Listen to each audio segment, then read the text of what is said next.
On May 11th of 2023, the Biden administration will end the emergency declaration that was in force during the pandemic. Officially, unofficially, all of the aid that the US government was providing to the American people will come to an end. As you guys are probably aware, March 31st, pandemic-related EBTs were cut. A lot of resources that was in place, such as rent relief, mortgage relief, utility relief, are cut. Even before that happened, you guys know that the extra additional $600 a week towards unemployment that's been over for a while, and the additional extension of unemployment instead of the 26 weeks, some people were getting even longer than that. That has also ended. So basically, come May 11th, what was left was that the government was still sponsoring vaccines and COVID-19 tests. That will no longer be. So now either your private health insurance will pay for it, or if you have a state health insurance or no insurance at all, you will pay for it out of pocket. So that will become more expensive for us if we needed the COVID-19 test. So where does that leave the American people when May 11th comes around and all of the emergency declarations that was in place are gone? From the CARES Act, the American Rescue Plan, the Inflation Reduction Act, all of it will pretty much end on May 11th or at another specified time. The Biden administration believes that the pandemic is over politically, because obviously it's good for politics.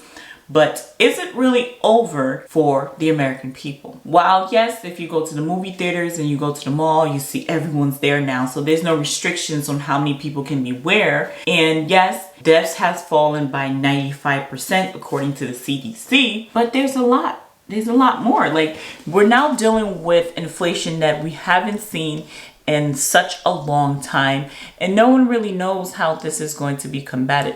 I know that the feds were supposed to do yet another rate hike for the 10th time. I'm not sure if they did it or not, but where does that leave everyone? I don't know if you guys are aware, but recently the real estate market, outside of just regular people buying homes, have been taking a bit of a hit, in addition to banks that have been collapsing. It's been pretty much a zoo. So check this out, right? There are about 10 major commercial real estate properties right now that are due for refinancing, or they're big loans. And yeah, no one really knows how that's gonna look like, because refinance to what? It's already so expensive. So I know the predictions are that it's gonna be like, single family homes, or, regular people that will cause the real estate market to tank or look like the way it did back in, 08, 07, 06. No, I don't think so. My predictions are it will come from the commercial properties.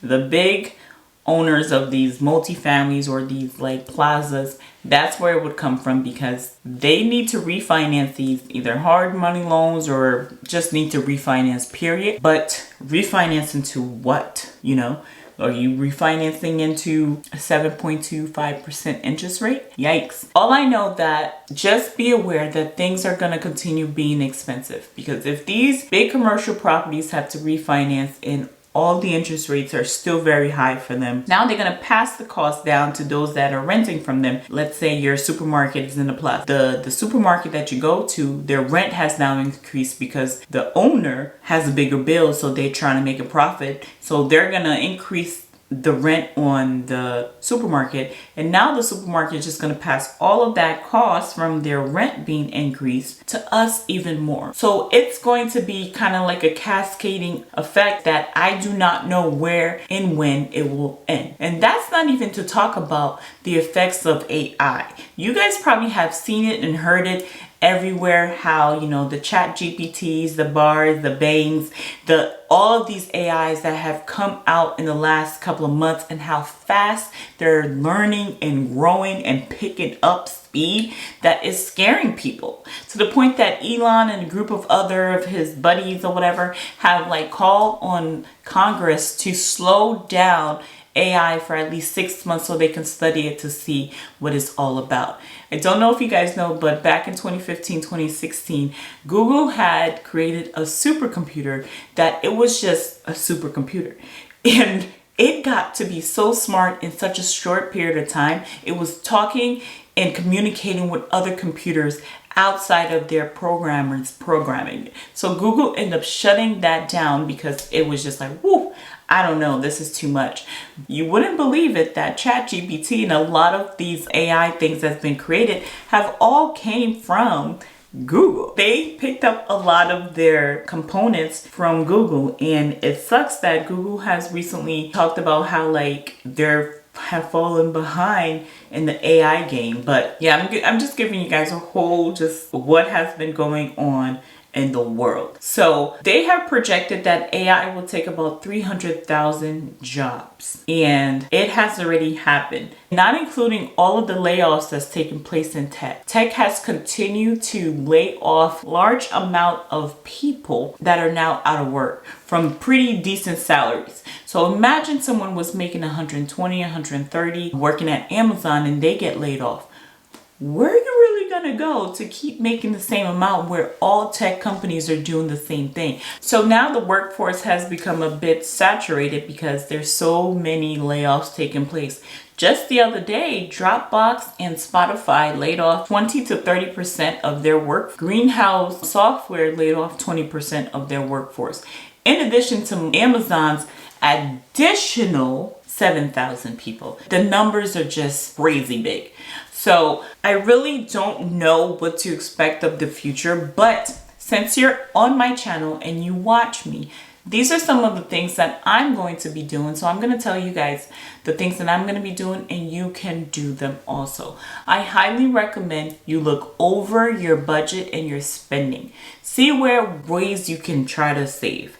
I'm not going to recommend to you that you cut off your coffee or you cut off your streaming, but if you do it excessively, yes, you should reduce. So take a look at your budget, review where you can cut back on, and do that. Work on paying down high interest debt. The best way to reduce your debt is to start a side hustle or get a second job if it's possible. Like, yes, there's a lot of layoffs that's taking place in tech, but places like Home Depot, Walmart, Target, they're still hiring people because there's still a shortage of folks working there. So if you have the capacity, I highly recommend you get a second job or a first job if you're not working currently to start putting yourself in a better position to weather this storm. So that's what I'm doing. Taking a look at your budget, reviewing your budget, paying down debt if you can. Increase your income. You cannot outsave being broke. So you have to increase your income. You have to find a way to do it, whether it's a second job